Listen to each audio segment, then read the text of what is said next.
So most people think, oh, I'm going to retire one day. Right? I hear that all the time. And I, under my breath, I kind of giggle. It's like, yeah, you have no idea what that means. Well, I've got $200,000. I'm on my way to retirement. Yeah, you really have no idea what that means. So I'm going to break this down for you. So we're first going to start with the rule of 72. If you're not familiar with the rule of 72, raise your hand. How about half the room? Okay, so rule of 72 simply means you take the number 72, divide by an interest rate, any interest rate, and that's how many years it takes to double whatever you have. So if I have $5,000 and I get a 10% rate of return on my $5,000, 10% into 72 is 7.2. My $5,000 will double every 7.2 years. If I get a 5% rate of return, 5 into 72 is 14.4. My money will double every 14.4 years if I'm getting a 5% rate of return. Am I explaining this okay? Right? Rule of 72. This is not a guideline, ladies and gentlemen. This is a rule. It's always. Interest rate into 72, years to double. Now, how does this apply to your retirement? Well, I'm going to show you. So we're going to take an average couple, Steve and Sally, they're earning $100,000 a year. Is it reasonable that a husband and wife, dual income family, might earn $100,000 a year income? Is that a reasonable number? Okay, $100,000 a year. They are currently 41 years old. They want to retire at the age of 65. They got 24 years to save. Most people look at this and say, no problem. They got to get started now. They got to get started now. And I'm going to say to you, there is no chance. Mathematically impossible, not going to happen. And I'm going to show you why. Here's the problem. It's called inflation. Right? So if you assume the history of inflation will be the future, we have to assume 3% inflation. So as soon as you see a percent sign, what rule just kicked in? Rule of 72. 3 into 72 is 24. That means every 24 years it doubles. Yes? So when they retire, they need $200,000 a year to buy what $100,000 a year buys today. Hold on. What's their life expectancy? Give me a number for life expectancy. 80. Well, they're married, so 70, right? I'm not bitter. So let's say 80. Well, what if I told you, according to the U.S. Census Bureau, by the year 2020, 3 years from now, by the year 2020, there will be over 1 million Americans over the age of 100. According to the U.S. Census Bureau, by the year 2020, there will be 1 million Americans over the age of 100. So let me ask you something. Do you want to be 80, run out of money, and have to come back in the workforce?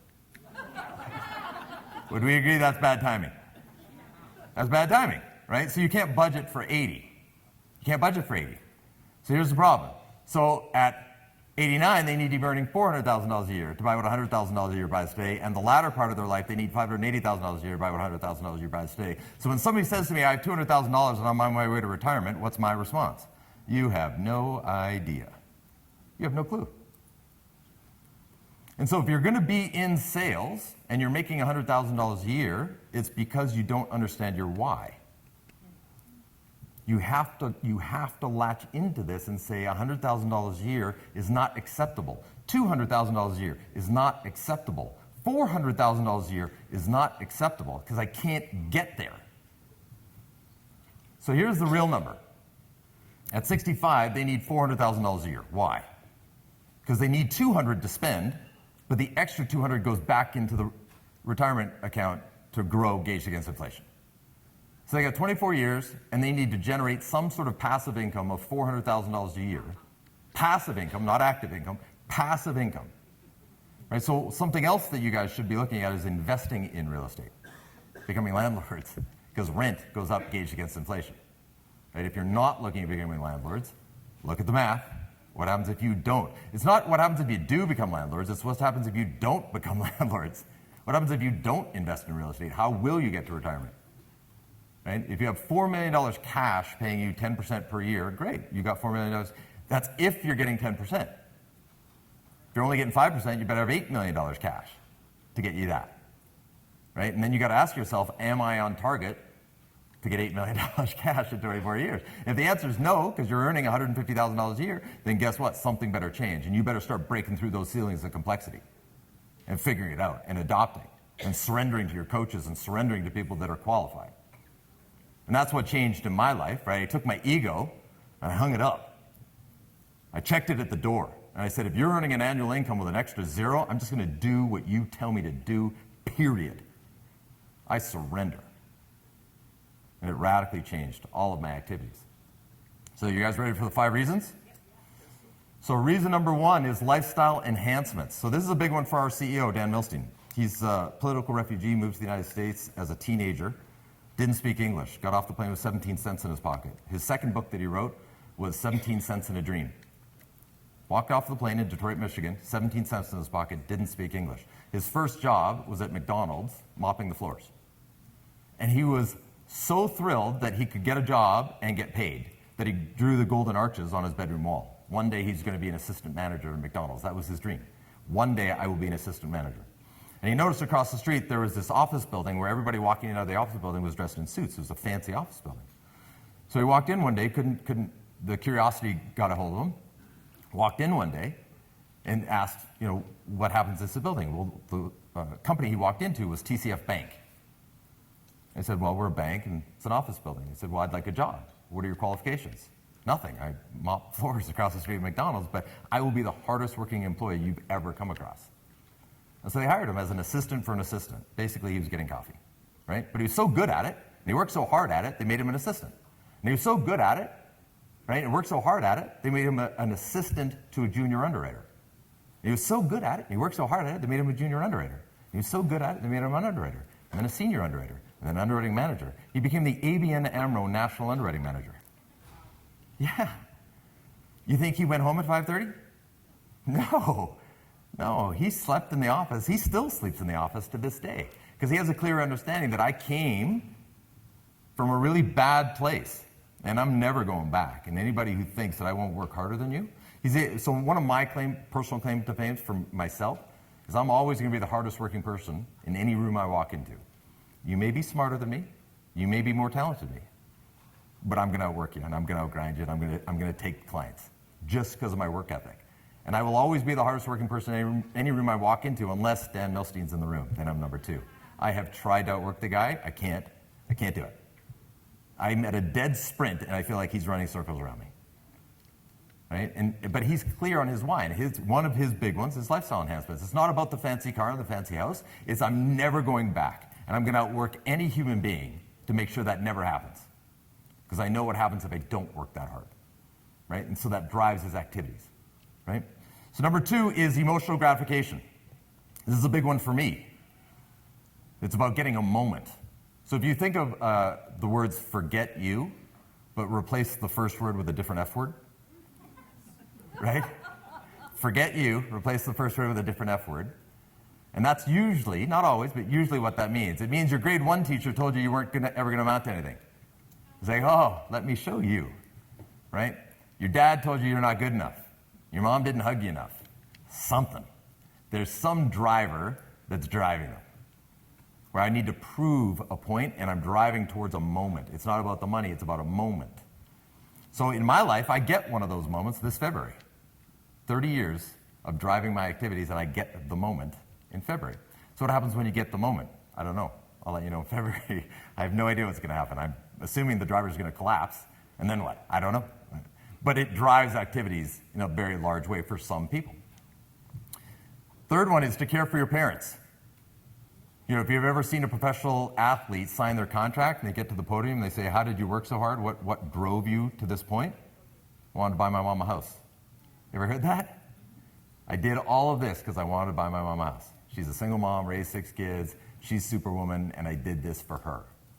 Right? You might be part of a culture that says having multi-generations under one roof is important, taking care of my parents. Your parents might be sick, and you have to care for them, and so I have to build a guest house on the back of my house, so I'm going to sell more than I need because I have to care for my parents. And that may or may not be a driver for you, but it is a driver for some. Number 4 is opportunities for your children. I'm not a parent, but when I talk to parents, that's a huge one. James McDonald, that's a huge driver for James McDonald, right? He moved his family from Canada to Carlsbad, California. Not for him, for his kids, right? He saw an opportunity and he seized it. Ask him what his travel schedule is like, what prices he's willing to pay to create massive opportunities for his children. And then try and get in his way. No, when you're clear on your why, you will go under people, around people, over people, or through them. The choice is theirs, but you will not stop me from the activities. when you're clear on your why. And then the last one is legacy, something larger than yourself. I want to build an orphanage. I want to build a school. I want some sort of permanency that has nothing to do with you. And so that's what's driving your activities. And so you can have more than one, but you got to latch on to one of them. So can I play a game with you guys? And I'm going to show you this in real life, and you can watch the decision-making process where it changes. So I need a volunteer, but before anybody raises their hand, there's some criteria. I'm not going to embarrass you. Well, it's not embarrassing. You can stay seated. It can be a man or a woman, but I need you to have a child between the ages of 2 and 6. Man or woman, child, there we go. First hand. Your name? Kelly. So Kelly, you and I are going to play a little game, and everybody else in the room is going to watch how you make decisions based on money. Is that all right? So how old's your child? I have a 2 and a 6-year-old. 2 and a 6-year-old. Let's deal with a 2-year-old. What's the name of your 2-year-old? Carter? Got it. So Carter's 2. Congratulations, by the way. So Carter's 2. So we're going to play a little game, find out what you're willing to do for money. So I want you to imagine you're in the far corner of the room, right, and I'm on stage, and between us is 2 inches of water on the floor, and I've got a $100 bill in my hand. Would you walk the distance of the room through 2 inches of water for a $100 bill and back for $100? Would you do it? Yes or no? Yeah. Yes. So here's how the brain functions with money. We do a risk-reward analysis. So his brain just said, what did I pay for my shoes? Are they going to get ruined? Is it going to be uncomfortable? It's $100. I'm doing it. Right? That's the assessment. So now I'm going to increase the cost, and we'll see what happens. So now you're in the same spot. And so instead of 2 inches of water between us, it's a 12-foot deep swimming pool. You have to swim to me in the water, take the $100, swim back, sit there wet for the rest of the day. Would you do it for $100, yes or no? $100? I like you. Look at that. Hold on, is he hungry? He's hungry. I like that. Beautiful. For $100, you're going to sit there wet.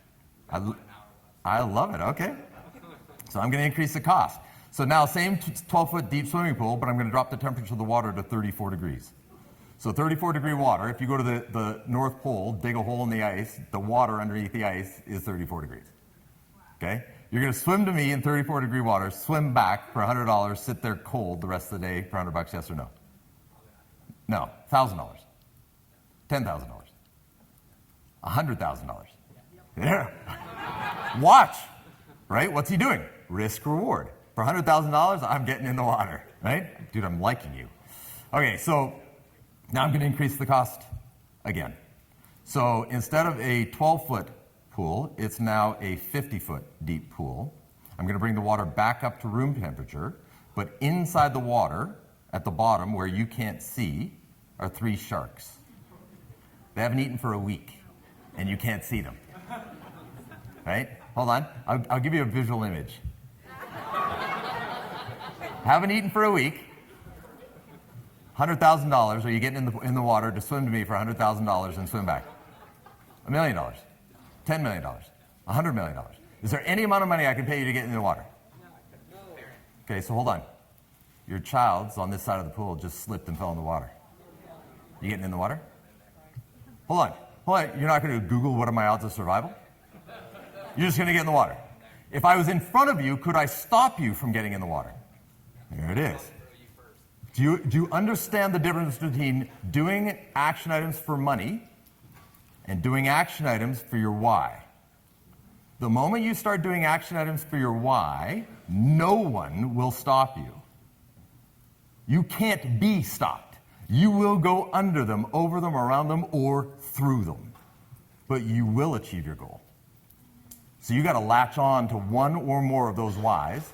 You got to sleep with it. You got to wake up to it. You got to live it, eat it, breathe it every day. This is why I'm willing to do these activities. Because would we all agree that selling is hard? And so when I hear people say, oh, I love prospecting, you lie. Nobody loves prospecting. What we love is the outcome of prospecting. We don't love the activity of prospecting. It's not possible to love the activity of prospecting. You're just lying to yourself. So let's stop lying to ourselves and let's start doing the activities for the right reasons. So what is $1 million a year to you guys? Because that's got to be your number. And you can do more than that. I'm not saying stop at $1 million. But that needs to be your floor. You need to get up to that floor. So what is that? $1 million a year is $80,000 a month, $20,000 a week, $4,000 a day, $500 an hour. So you got to break that down. So the average realtor in the United States, on the average deal, average commission, average market, average across the board, is making about $10,000 a deal.